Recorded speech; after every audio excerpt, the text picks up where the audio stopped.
C'est un soir comme un autre. Je suis chez moi avec une amie. Je ne sais plus comment nous en venons à parler de ça. À un moment donné, elle rit en me disant « De toute façon, toi, avec toutes ces images de cadavres que tu vois… » Je soupire. C'est vrai. Alors, d'un coup, le visage de mon amie s'assombrit. « Pour de vrai ? Tu les vois ? » J'ai vu beaucoup d'images de corps. Je n'en ai oublié aucune. Au bout d'un certain temps, elle ne me hante plus. La seule qui me hante encore, c'est la première que j'ai vue. Procès, crimes et faits divers. Fenêtre sur cour, les chroniques judiciaires d'Élise Costa.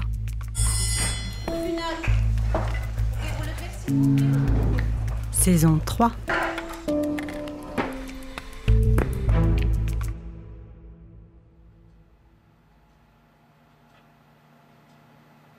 C'est une après-midi comme une autre, à l'Institut de criminologie et de sciences pénales où j'étudie. Le médecin légiste est face au tableau, avec son ordinateur. On peut se demander, quel genre de médecin choisirait cette spécialité ? Quel intérêt ? La médecine ne sert-elle pas à sauver les gens ? Sincèrement, ne faut-il pas être un peu tordu pour faire ça ? La première idée reçue, c'est de penser qu'un médecin légiste, ou une, car il y a bon nombre de femmes dans le métier, passe son temps à réaliser des autopsies. Mais la médecine légale est loin de ne concerner que les morts. C'est aussi une médecine des vivants. En cas de coups et blessures, par exemple, ce sera au légiste de constater les plaies et traumatismes. Dans le cas de viol ou d'agression sexuelle, notamment, il est primordial de rencontrer un médecin légiste.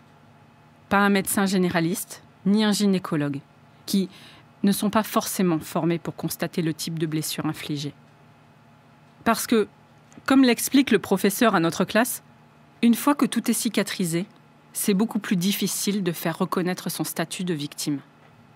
Donc, d'une certaine manière, la médecine légale est plutôt la médecine des victimes, peu importe leur sexe et leur âge. C'est là qu'est apparue, projetée sur le tableau, la photo de l'enfant.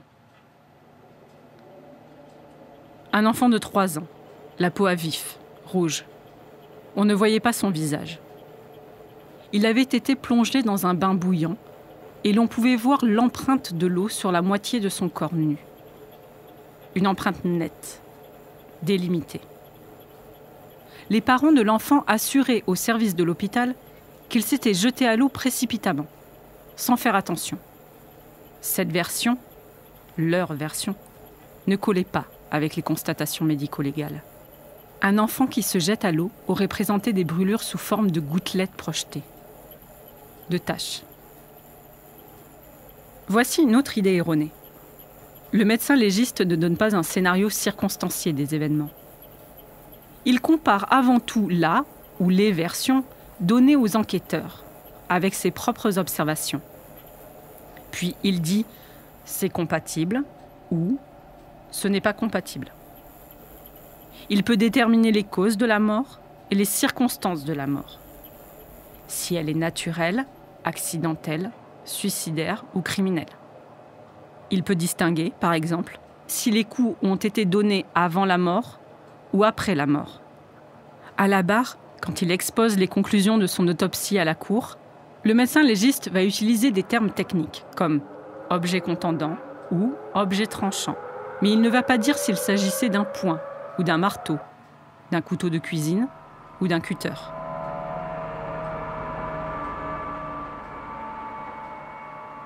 Un jour, j'assiste à un procès pour des faits particulièrement cruels. Les photos du corps ne sont pas montrées aux jurés. Le médecin légiste vient de passer 1 heure à énumérer les lésions retrouvées sur le corps de la victime. Il essaie tant bien que mal de ne pas employer un vocabulaire trop médical. Mais la vulgarisation a ses limites. Elle devient vite trop imagée. Il lâche des mots comme putréfaction avancée, magma cérébral et jus verdâtre, et s'en excuse aussitôt.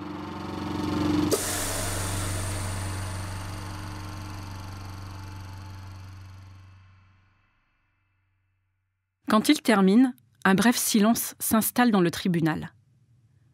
Le médecin légiste attend les questions. Le président de la cour d'assises s'éclaircit la voix. Comment fait-on pour réaliser une telle autopsie ? Il y a le bruit, les images et l'odeur aussi. Ça doit être insupportable. Le médecin légiste esquisse le sourire de ceux à qui on a posé la question des dizaines de fois. Dans ce métier, ils vous le diront tous. Un corps est un corps. Quand ils exercent, ils ne se trouvent pas face à un voisin ou à un ami. Sinon, effectivement, ce serait insoutenable.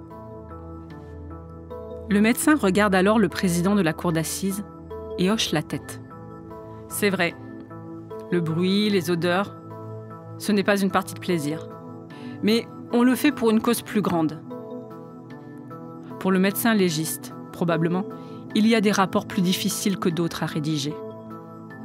Pour le président de la cour d'assises, probablement qu'il y en a des plus durs que d'autres à lire. Et pour la journaliste, des images plus dures que d'autres à regarder. Mais ensemble, nous osons espérer que cela sert une cause plus grande. Donner des réponses aux familles endeuillées. A-t-il ou a-t-elle souffert ? Aurait-on pu faire quelque chose ? Comprendre, savoir de quoi on parle, et en discuter. Quel coup fut mortel ? Que s'est-il passé avant et après ? Pour, à la fin, permettre une chose essentielle.